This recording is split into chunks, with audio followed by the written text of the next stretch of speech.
और साथ ही साथ मैं इस मंच से नमन करना चाहूंगी आदरणीय हमारे नेताजी जो आज हमारे बीच में नहीं रहे। बाबा भीमराव अंबेडकर जी की देन है कि आज हमें ये मंच मिला है। मछली शहर की इस पवित्र धरा को हाथ जोड़ करके नमन करती हूँ, वंदन करती हूँ और अभिनंदन करती हूँ।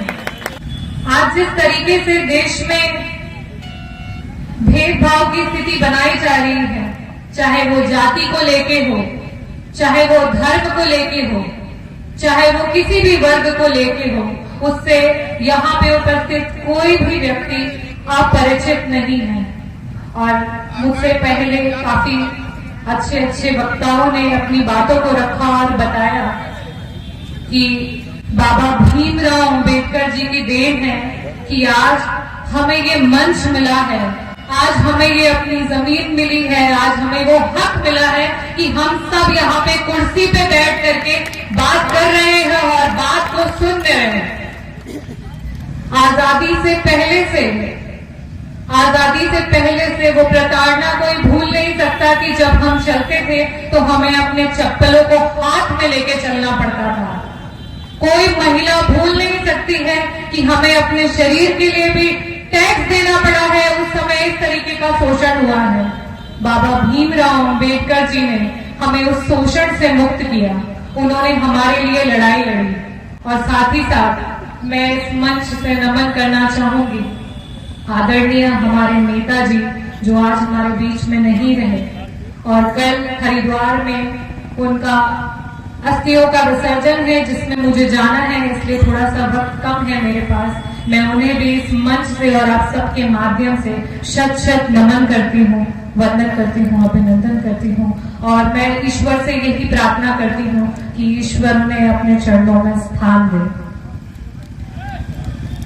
आज ये लड़ाई हम इसलिए लड़ रहे हैं क्योंकि हमें एकता, ये सबसे बड़ा शब्द है जिससे हम कई बार चूक जाते हैं और कई बार हम इसकी वजह से पीछे रह जाते हैं। आज ये जो मंच है और ये जो ऑर्गेनाइजेशन है जिसने यहाँ पे हम लोगों को इकट्ठा किया है, उसका मकसद सिर्फ और सिर्फ एक है कि हमें किस तरीके से एक साथ रहना है। हमेशा एक साथ जब रहेंगे तभी आप एक मुट्ठी की तरह ताकत बन करके अपने हक के लिए लड़ पाएंगे। और ये मंच हमें वही चीज सिखा रहा है। और आज जिस तरीके से आप सभी लोग यहाँ पे उपस्थित हैं, मुझे ये हृदय में बड़ा सुकून। हम एक साथ बाबा भीमराव अंबेडकर जी के मार्ग पे, हमारे स्वर्गीय नेताजी के मार्ग पे इसी तरीके से आगे बढ़ेंगे और देश में अपनी लड़ाई के लिए हमेशा ललकारते रहेंगे। बाबा भीमराव अंबेडकर जी ने बोला था, जब भी आप आगे बढ़ेंगे, जब भी आप अपने हक की लड़ाई को लड़ेंगे, आप यकीन मानिए कई सारे कष्ट का सामना करना पड़ेगा। बहुत सारे लोग होंगे जो आपको रोकेंगे। उन्हें भी बहुत सारे लोगों ने रोका था। उन्होंने सिर्फ देश से नहीं, विदेश से भी शिक्षा ली। उन्होंने कई सारे सब्जेक्ट्स में पीएचडी की और बहुत ज्ञान अर्जित किया। और उस ज्ञान के बाद उन्होंने बोला कि अगर हमारे देश को, हमारे समाज को आगे बढ़ाना है तो उसका एकमात्र जो साधन है वो है शिक्षा। उन्होंने सबसे पहला शब्द जो कहा था वो कहा था शिक्षा। आज हम सब यहाँ पे एकत्रित हैं और हम यहाँ पे एक साथ इस एकता की लड़ाई में हैं, तो हम सबको स्वयं प्रण भी लेना होगा कि हमें शिक्षा के मार्ग में एकजुट होकर के हमारे समाज को आगे बढ़ाना है।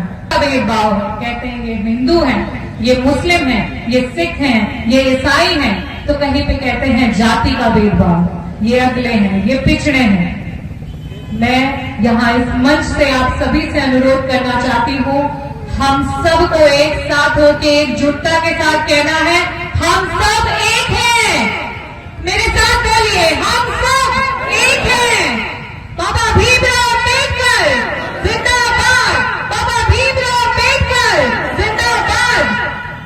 हम सबको हमेशा उनकी दी हुई सीख को आगे लेकर के चलना है और चाहे जिस प्रकार की भी कठिनाइयां आए तो मन में एक विचार रखना है कि हमें सफल होना है। और सफल किस तरीके से होंगे? सफल इस तरीके से होंगे अपने एक एक कदम को हमें बहुत सोच समझ के आगे बढ़ना होगा।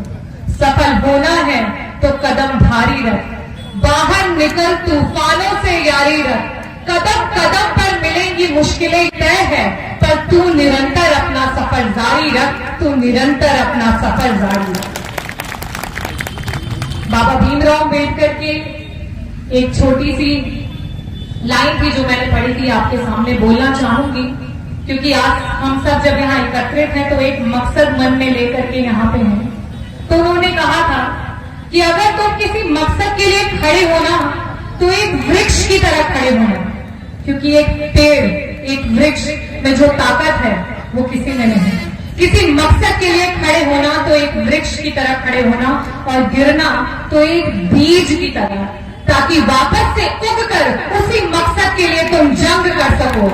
और मुझे लगता है आज इस मंच से हमने अपने मन में एक प्रण ले लिया है कि हमारे जो ये एकता के साथ आगे बढ़ने का जो हमारा प्रण है, इसकी जंग में हम सब एक साथ हैं।